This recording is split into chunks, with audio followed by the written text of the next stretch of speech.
The live TV, सच सबसे आगे। नमस्कार, मैं हूं रंजीत झा और आप देख रहे हैं द लाइव टीवी। बिहार में एनडीए के साथ बड़ा खेल हो गया। इतना ही नहीं, ऐसे आंकड़े सामने आए हैं, चुनावी आंकड़े, जो बीजेपी के होश उड़ा रहे हैं। सिर्फ बीजेपी के ही नहीं, उनके सहयोगी नीतीश कुमार भी चारों खाने चित्त होने वाले हैं, क्योंकि जो यह आंकड़ा आया है वो बेहद ही ऑथेंटिक माना जाता है। क्योंकि चुनावी विश्लेषक योगेंद्र यादव पूरे आकलन के साथ अपने डेटा को सामने रखते हैं। पूरे देश भर का आकलन उन्होंने कर दिया है। आखिरी चरण को अगर छोड़ भी दिया जाए तो फिलहाल उन्होंने जो आंकड़े दिखाए हैं उसके मुताबिक बिहार में एनडीए को भयंकर नुकसान होने जा रहा है। वैसे भी बिहार के मुख्यमंत्री नीतीश कुमार तो कमाल कर रहे हैं। वो नरेंद्र मोदी को गुजरात में फिर से मुख्यमंत्री बनाने के लिए अपने भाषणों में जिक्र करते नजर आते हैं। हालांकि उनकी जुबान फिसल गई थी, लेकिन वो कह रहे थे कि 400 पार ले आइए, नरेंद्र मोदी को मुख्यमंत्री फिर से बनाइए। ये नीतीश कुमार कई बार अभी जुबान उनकी फिसली है। खैर, मुद्दे की बात करते हैं, डेटा और फैक्ट्स पर बात होगी। कहाँ, कितना और कैसे नुकसान हो रहा है। दरअसल योगेंद्र यादव का डेटा कहता है, उनका विश्लेषण कहता है, डेटा फैक्ट्स एनालिसिस ये कहता है कि बिहार में कम से कम 15 सीटों का नुकसान एनडीए को हो रहा है। बीजेपी को भी है और बीजेपी के साथियों की भी बहुत बुरी हालत वहां होने जा रही है। तभी तो अब आप देख रहे होंगे कि बिहार की रैलियों में खूब ताकत नरेंद्र मोदी झोंक रहे हैं। वो तो इस कदर चौड़ में दिखाई पड़ते हैं कि वो 34 साल के युवा पॉलिटिशियन, नेता प्रतिपक्ष तेजस्वी यादव को जेल भेजने की तैयारी कर रहे हैं। खुला ऐलान जनता के सामने करते हैं कि इन्हें हम जेल में भेज देंगे, और तेजस्वी कहते हैं मोदी जी डर गए क्या। तो इस तरीके से बिहार के जो सियासी आबो हवा को अगर आप समझेंगे तो यह पूरा खेल स्पष्ट हो जाता है कि बीजेपी की बेचैनी बढ़ी है। साथ ही साथ बीजेपी के पूंछ पकड़कर आगे बढ़ अपना नैया जो है पार लगाने वाले नीतीश कुमार हो, चिराग पासवान हो, इन सब की बेचैनी वहां बढ़ गई है। क्योंकि आंकड़े इस बात की गवाही दे रहे हैं कि एनडीए 250 से नीचे जा रही है ओवरऑल पूरे देश में, और बिहार में 15 सीटों का गच्चा भी लग रहा है। यहां देखिए अपने स्क्रीन पर एबीपी न्यूज ने हेडलाइन में क्या लिखा। योगेंद्र यादव का वो दावा जो उड़ा देगा बीजेपी के होश।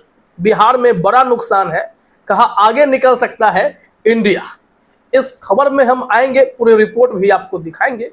उससे पहले जरा सा दीपक शर्मा के चैनल पर योगेंद्र यादव डेटा लेकर आए थे। उन्होंने कहा था कि मैंने जब पहले आकलन किया था तो फिर मुझे भी लग रहा था कि कहीं क्या ऐसा संभव है कि ये 272 से नीचे रह पाएंगे, लेकिन अब उन्हें लगता है कि ये 240 तक भी जा सकते हैं। ये खुद चैनल पर बता रहे हैं। जरा सुनिए आप योगेंद्र यादव ने क्या कहा है, फिर हम आएंगे एबीपी न्यूज पर जो डेटा फैक्ट्स योगेंद्र यादव ने रखे हैं अलग अलग राज्यों के और बिहार के, वो भी बताएंगे। पहले जरा ये सुन लीजिए। और आज हम मोटे तौर पे मैं कह सकता हूं कि मुझे बीजेपी 250 के नीचे जाती हुई दिखाई दे रही है। ओहो 240 से 260 बोला है, 250 से नीचे जाती हुई दिखाई दे रही है। अब आप एक मोटी तस्वीर देखिए। जो चुनाव 400 पार के दावे के साथ शुरू हुआ, 400 पार उन्हें भी पता था हवाई दावा है। तो सुन लिया आपने, भारत जोड़ो अभियान ने इस वीडियो क्लिप को शेयर भी किया। दीपक शर्मा के साथ गंभीर बातचीत करते नजर आ रहे हैं योगेंद्र यादव, और इसमें साफ लिखा गया है छठे चरण के बाद बीजेपी की हालत और खराब।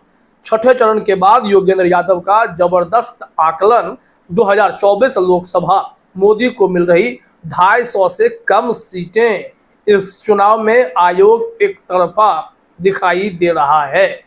मतलब अब पूरे जो इनका सिस्टम को समझाने की कोशिश है, जो डेटा ये समझाते हैं और विश्वसनीय रहे।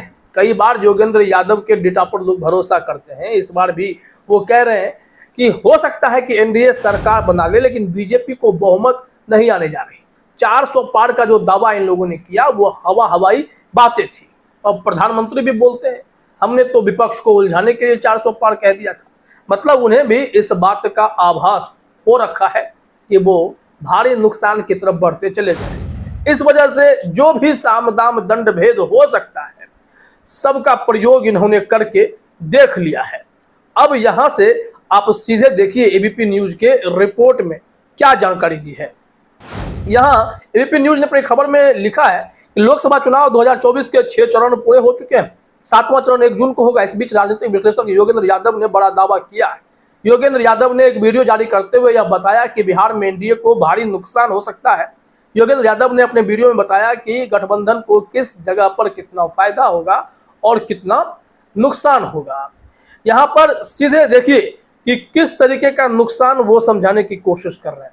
ये बता रहे हैं कि बिहार में कुल 40 सीटें हैं, जिसमें पिछली बार भाजपा को 39 सीटें मिली थी। इस बार भाजपा को यहां पर 5 सीटों का नुकसान है, तो वहीं उसके अलायंस को 10 सीटों का नुकसान, मतलब 39 से घटकर वो वहां 24 पर आ सकते हैं।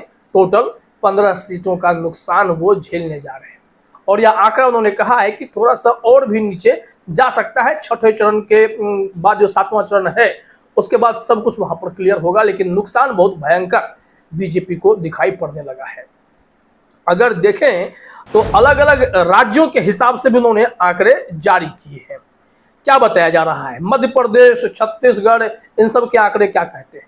वैसे तो यह तय है कि राजस्थान में, कर्नाटक में, महाराष्ट्र में यहां तो साफ तौर पर बीजेपी को बड़ा नुकसान हो रहा है। लेकिन यहां योगेंद्र यादव का कहना है मध्य प्रदेश और छत्तीसगढ़ में भाजपा को नुकसान तो कम है, लेकिन अगर उसमें झारखंड को जोड़ दिया जाए तो भाजपा को इन तीनों राज्यों से 10 सीटों का नुकसान है। हरियाणा में भाजपा के खिलाफ आंधी चली है, जिसके बाद हरियाणा और दिल्ली को अगर मिला दिया जाए तो यहां पर भी भाजपा को 10 सीटों का नुकसान है। पंजाब, चंडीगढ़, हिमाचल प्रदेश और जम्मू कश्मीर की बात करें तो यहां पर भी भाजपा को 5 सीटों का नुकसान है। उत्तर प्रदेश और उत्तराखंड, योगेंद्र यादव ने कहा कि मेरे अनुमान से भाजपा को यहां और 10 सीट का नुकसान हो सकता है। मतलब यह आंकड़ा बढ़ता जाएगा। तो कुल मिलाकर ये सभी आंकड़े क्या कह रहे हैं, ओवरऑल जो उन्होंने बताने की कोशिश की है कि 55 सीट तो फिलहाल मान लीजिए सीधे सीधे बीजेपी के खाते से माइनस हो रहे हैं। लाख ये दावा कर लें, ये हिंदू मुसलमान कर लें, नरेंद्र मोदी जी कई ऐसे शब्दों का प्रयोग कर लें जिससे वो भीड़ को गुदगुदा तो सकते हैं, लेकिन भीड़ उन्हें वोट नहीं देगी, जनता उन्हें वोट नहीं देगी, यह साफ दिखने लगा है। जो आंकड़े आने लगे हैं, अनुमान होने लगे हैं, कई लोगों के आकलन हैं, इसमें राजदीप सरदेसाई का भी अगर आप आकलन जोड़ेंगे तो उन्होंने भी यही कहा है कि कई बड़े राज्यों में बीजेपी को अच्छा खासा नुकसान हो रहा है। इन्होंने तो 55 सीटों को माइनस किया है, लेकिन अगर आप फाइनल देखेंगे, जब 7वां चरण कंप्लीट हो जाएगा उसके बाद एग्जिट पोल आप देखेंगे, वहां से भी आपको गुणा गणित दिखाई पड़ेगा कि बीजेपी जितना दावा कर रही थी उतना बीजेपी को आ नहीं रहे।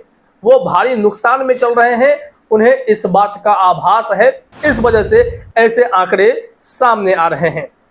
यहां देखिए चलते चलते आखिरी पैरा में जो लिखा गया है, कुल मिलाकर भाजपा को 55 सीटों का नुकसान है।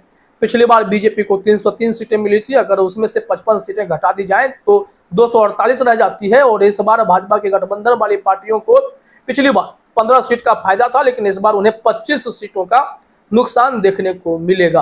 राजनीतिक विश्लेषक योगेंद्र यादव के दावों में कितना दम है इसका पता तो 4 जून को ही लगेगा, लेकिन आंकड़े जिस हिसाब से उन्होंने रखे हैं उस पर लोग भरोसा कर रहे हैं। कुल मिलाकर बिहार में बीजेपी के लिए नुकसान है। इस वजह से तो अब नीतीश कुमार हो या नरेंद्र मोदी हो, चुनाव प्रचार कर भी रहे हैं, तो तेजस्वी को टारगेट करने के बाद भी उन्हें कोई फायदा होता दिखाई नहीं पड़ता है। फिलहाल इस वीडियो में इतना ही। आप सभी का हमसे जुड़ने के लिए बहुत बहुत धन्यवाद। द लाइव टीवी, सच सबसे आगे।